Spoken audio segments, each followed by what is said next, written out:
Strickland, following the early release of convicted murderer Gerard Price, Governor McMaster asked corrections officials to investigate if there were other similar cases in the state. And so here's what we found after we looked a little bit closer into how things work in our state's judicial system. So the criminal sentence reductions is what we're looking at closer.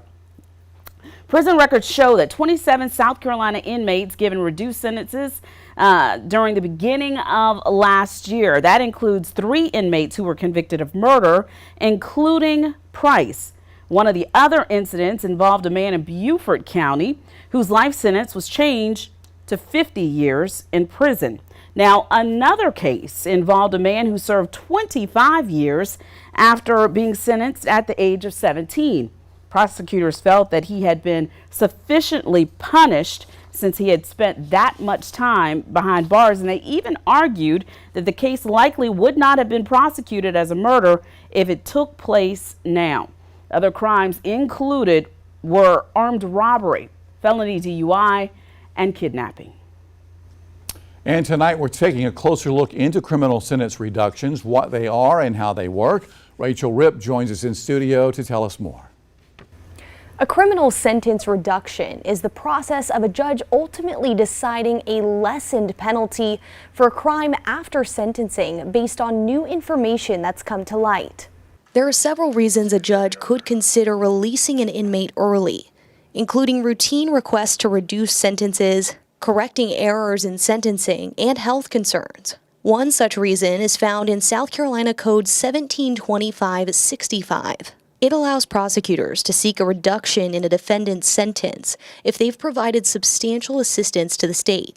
Usually that means they provided information that can help convict others who've committed more severe crimes or who've saved the life of a prison employee. It's not about giving people who've committed crimes a benefit. It is about balancing the need to prosecute really bad people with the need to incentivize that cooperation.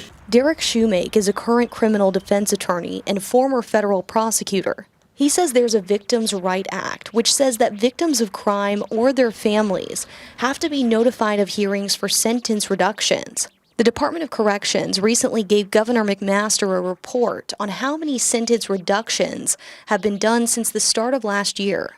It's included in this 77-page report. I would say 80% of my cases involved people, other criminals, telling on the criminals I was prosecuting. I think people would be surprised how often we're able to get bad guys off the streets because of people who are serving prison sentences. And there are other considerations, including a man convicted of kidnapping and assault with intent to kill having a sentence reduced from life to 30 years. Because the co-defendant was already released from jail and no one was physically harmed. In another case, a drug trafficking convict who developed diabetes and cancer was released after serving 20 years because of no disciplinary violations. According to criminal defense attorney Dane Phillips, judges typically review several factors before taking action. It would be all in the facts of what substantial assistance was provided, how much information, how helpful it was, how much at risk the defendant put themselves at in providing that information or assisting law enforcement. Phillips also explains it's fairly rare for circuit solicitors to file for a hearing related to substantial assistance sentence reductions in serious felony victim cases.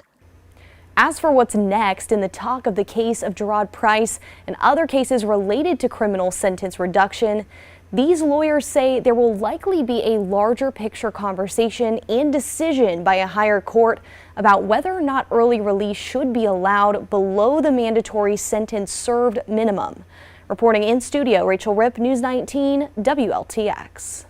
As we mentioned moments ago, one of those early releases found in the report was Gerard Price. He was released from prison back in March after serving 19 years for murder, which has a minimum sentence of 30 years. Since his release, the state Supreme Court has ordered him back to prison to serve the remaining time on his 35-year sentence.